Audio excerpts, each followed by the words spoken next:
So after I did a lesson here on playing fingerstyle and improvising over Sweet Georgia Brown, I had some questions about doing that for other standards. So for this lesson, I'm going to look at how to play fingerstyle and improvise a bit over All of Me, which is another good tune to try to do in this style because the chords don't come too fast and furious. They change mostly every 2 bars.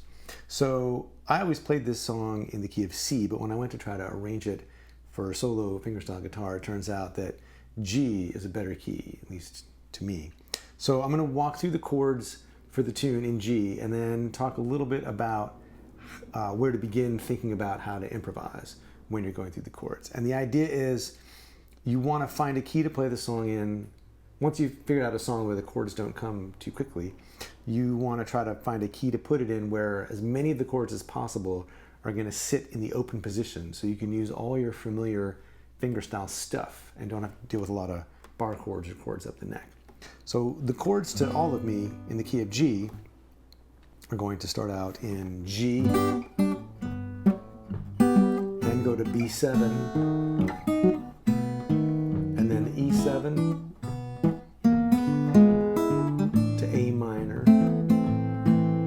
B7, E minor, A7, and then D7. Now we're on to the second half of the tune. So G repeats to B7 again, E7,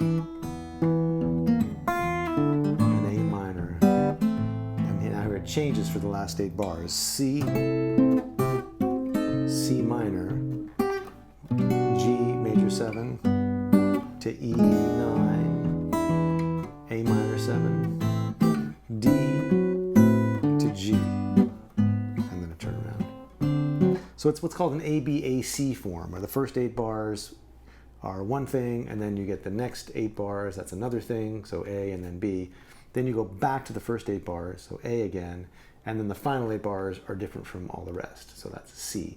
And when you get to C, that's where the chords, in order to play the melody anyway, you need to go up the neck a bit to get them to lie comfortably, and they also the chords go by faster, maybe more like once every bar instead of every 2 bars. But once you've done the melody, you can stick to pretty much open position chords to improvise, because obviously if you get to a C chord and you're not worried about where the melody is, you can be improvising over this C shape down here and don't have to worry about being up here, for instance.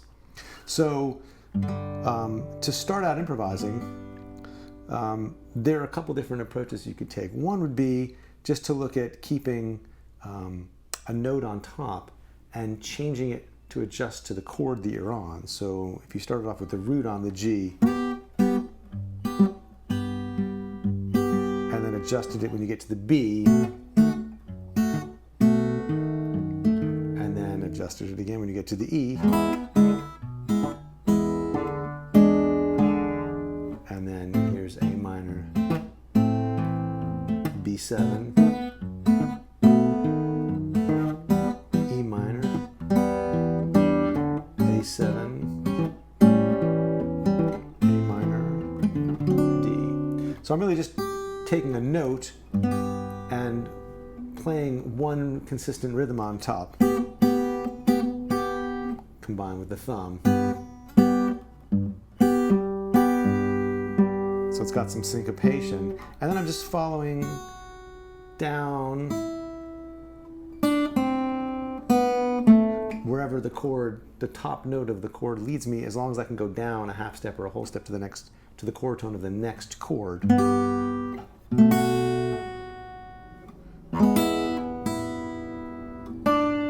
a little passing note.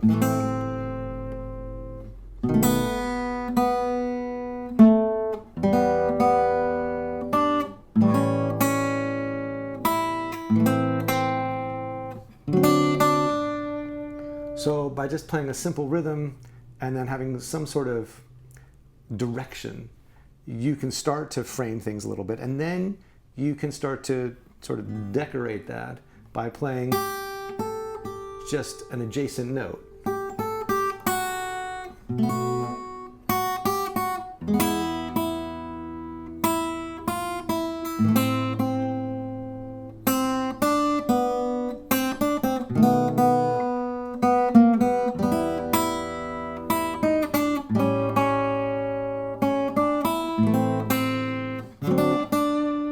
And so then you'd have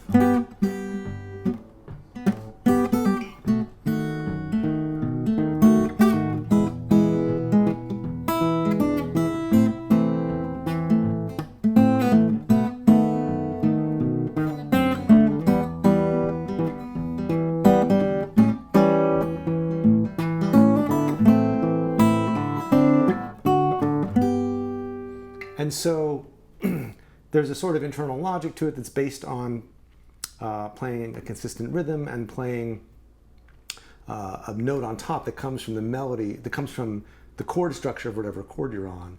And so then as you start to play notes around it, you have kind of a place to start from.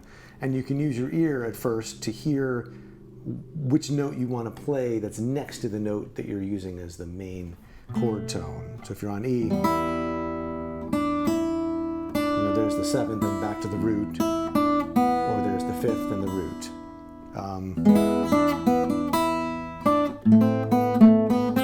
So if you look at it as chord shapes, you can start to connect up the chord shapes with the chord notes with scale notes. So if you're on A minor and you know that the chord is this, and that means as you play with your thumb, you could play the root, or the flat third, or the fifth on top. You could also connect those up just using your ear to connect the chord tones with scale steps. So,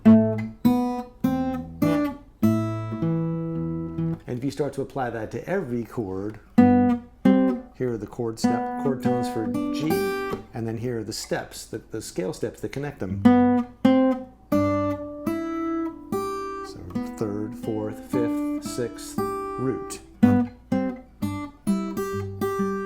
And now B, connecting up the fifth to the third to the root. And now E, coming down, root, flat, 7, 5, those are chord tones. There's a scale step, the fourth, connecting to the third. And then here we're on A minor. Now obviously you don't want to be that consistent rhythmically all the time. It'll start to sound kind of sing-song, but as you practice, you can use regular rhythms. It's actually a way to kind of make yourself fill in the gaps consistently. So if you know you're always starting on the top string, or on the, I don't know, on the third of the chord, say, can you go up from the third everywhere? Or say up on the third of the first chord, and then down on the fifth. And then, let's see, what are we on? E. And then down on the fifth. So you're just kind of making up something arbitrary. Up on the third, down on the fifth, and then up on the third of E, and then down the fifth of A minor. So just little games like that to make you have some sort of challenge or direction. And then it may be that before you start improvising like that, you spend some time working them out as exercises before you can actually do it on the fly, and that's okay too. That's actually a really good way to start to get to know your way around the things you want to be able to improvise with, is just to work out some specific routines, or kind of even jot down in tab or notation or whatever you do, a couple of different ways to go through the chord progression, putting notes over the bass in some kind of organized way. And the more ways you can come up with that you can work out, the more you'll be able to eventually improvise with them. So one last thing about that is just some of these chords, because of the way they sit in the chord progression, need to be, or sound better as altered chords than straight dominant chords. And if you don't know what that means, that's okay. But the short version is that you have to change two of the notes in the scale, and they're not chord tones, they're scale tones next to the chord tones. So for instance, in E, when you've got root, 3, 5, flat 7, and then root, instead of having the natural second or the natural ninth of the chord, on an altered chord, you flat that and you have the flat 9. So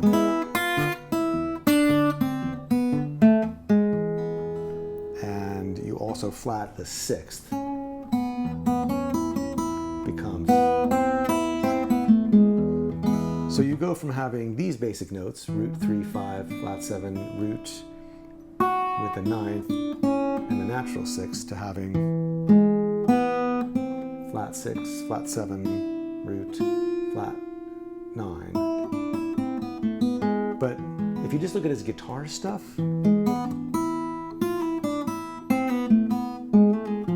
it's just putting a half step above the root and a half step above the fifth. And it gives you the sound of resolving to the A minor chord better than if you didn't do that. Sounds a little weird, but sounds good. So as you're going through,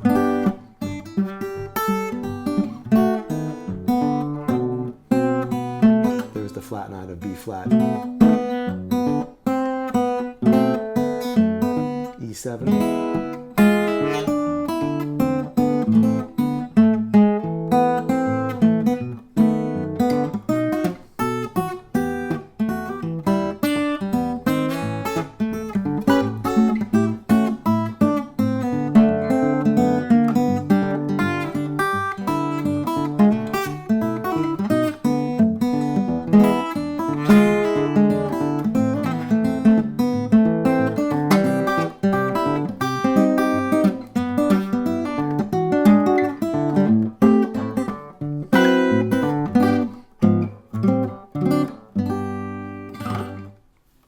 So that's a few ideas about how to start getting off the ground with that kind of tune. So it's just pick a tune where the changes don't go by too fast, find a key where as many of the chords as possible are in the open position, start looking at the chord tones for each chord and how you're going to get them over the alternating thumb, and then start to connect the chord tones to each other with scale tones. And finally, for super bonus extra credit, when you have a dominant chord that's leading to another dominant chord or that's leading to a minor chord, then you want to alter the sixth and the ninth by making them flat 6 and flat 9.